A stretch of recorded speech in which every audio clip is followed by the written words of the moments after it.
Hello friends, welcome back to my channel. ಇವತ್ತು ನಾನು ಮೈದಾ ಮತ್ತು ಸಕ್ಕರೆ ಯೂಸ್ ಮಾಡಿದೆ ಹೇಗೆ ಹೆಲ್ತಿಯಾಗಿರುವಂಥ ರಾಗಿ ಕಪ್ ಕೇಕ್ನ ಮಾಡೋದು ಅಂತ ಹೇಳ್ಕೊಡ್ತೀನಿ. ಮೊದಲು ನಾನು ಒಂದು ಬೌಲ್ಗೆ 1/3 ಕಪ್ ಮೊಸರು ಹಾಕ್ತಾ ಇದ್ದೀನಿ. ಇದಕ್ಕೆ ನಾನು ಆಯಿಲ್ ಅಥವಾ ಮೆಲ್ಟೆಡ್ ಬಟರ್ ಯಾವ್ದು ಬೇಕಾದರೂ ಯೂಸ್ ಮಾಡ್ಬೋದು. ನಾನಿಲ್ಲಿ ಆಯಿಲ್ನ ಯೂಸ್ ಮಾಡ್ತಿದ್ದೀನಿ 3 ಟೇಬಲ್ ಸ್ಪೂನ್ ಅಷ್ಟು. ನೆಕ್ಸ್ಟ್ ನಾನು ಬೆಲ್ಲದ ಪುಡಿನ ಹಾಕ್ತಾ ಇದ್ದೀನಿ 3/4 ಕಪ್ ಅಷ್ಟು. ಫಸ್ಟ್ ನಾನು ಅರ್ಧ ಕಪ್ ಹಾಕಿ ಚೆನ್ನಾಗಿ ಮಿಕ್ಸ್ ಮಾಡಿಕೊಂಡು ನಂತರ 1/4 ಕಪ್ಪನ್ನ ಸೆಕೆಂಡ್ ಬ್ಯಾಚಿಗೆ ಆ್ಯಡ್ ಮಾಡ್ಕೊತಾ ಇದ್ದೀನಿ.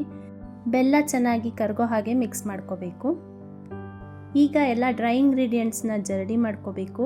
ಮೊದಲಿಗೆ 1 ಕಪ್ಪು ರಾಗಿ ಹಿಟ್ಟನ್ನು ಹಾಕ್ಕೊಂಡು ನಂತರ 3 ಟೇಬಲ್ ಸ್ಪೂನು ಕೋಕೋ ಪೌಡರ್ನ ಹಾಕ್ಕೊಂಡು ಚೆನ್ನಾಗಿ ಗಂಟಿಲ್ಲದೆ ಇರೋ ಹಾಗೆ ಜರಡಿ ಮಾಡ್ಕೋಬೇಕು. ಈಗ ಅರ್ಧ teaspoon baking soda, 1 teaspoon baking ಪೌಡರ್ನ ಹಾಕಿ ಮಿಕ್ಸ್ ಮಾಡ್ಕೋಬೇಕು. ವೆಟ್ ಮತ್ತು ಡ್ರೈ ಇಂಗ್ರೀಡಿಯೆಂಟ್ಸ್ ಎರಡೂ ಮಿಕ್ಸ್ ಮಾಡ್ಕೊಳ್ಳೋಕ್ಕಿಂತ ಮುಂಚೆ ನಾವು ಓವನ್ನ ಪ್ರೀಹೀಟ್ ಮಾಡ್ಕೊಳ್ಳೋಣ. 180 ಡಿಗ್ರಿ ಸೆಲ್ಸಿಯಸಲ್ಲಿ ಒಂದು 10 ನಿಮಿಷ ಪ್ರೀಹೀಟ್ ಮಾಡ್ಕೋಬೇಕು. ನೆಕ್ಸ್ಟ್ ನಾವು ಬೇಕಿಂಗ್ ಟ್ರೇಗೆ ಕಪ್ ಕೇಕ್ ಮೋಲ್ಡನ್ನ ಇಟ್ಕೊಳ್ಳೋಣ.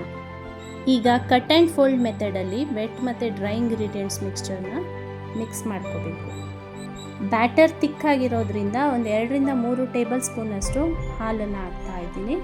ಯಾವುದೇ ಗಂಟಿಲ್ಲದೆ ಇರೋ ಹಾಗೆ ಮಿಕ್ಸ್ ಮಾಡಬೇಕು, ಆದರೆ ಓವರ್ ಮಿಕ್ಸ್ ಮಾಡಬಾರ್ದು. ಈಗ ಮೋಲ್ಡ್ಗಳಿಗೆ ಬ್ಯಾಟರ್ನ ಅರ್ಧದಷ್ಟು ಫಿಲ್ ಮಾಡಬೇಕು. ಈಗ ಓವನ್ನಲ್ಲಿಟ್ಟು 180 ಡಿಗ್ರಿ ಸೆಲ್ಸಿಯಸಲ್ಲಿ 20 to 25 ಮಿನಿಟ್ಸ್ನ ಬೇಕ್ ಮಾಡೋದಕ್ಕೆ ಬಿಡಬೇಕು. ಈಗ ಹೆಲ್ತಿಯಾಗಿರುವಂಥ ರಾಗಿ ಕಪ್ ಕೇಕ್ ರೆಡಿಯಾಗಿದೆ. ಒಂದ್ಸತಿ ನೀವು ಟ್ರೈ ಮಾಡಿ ಹೇಗಿದೆ ಅಂತ ಕಾಮೆಂಟ್ ಸೆಕ್ಷನಲ್ಲಿ ತಿಳಿಸಿ. ನೆಕ್ಸ್ಟ್ ವಿಡಿಯೋದಲ್ಲಿ ಭೇಟಿಯಾಗೋಣ. ಬಾಯ್ ಬಾಯ್.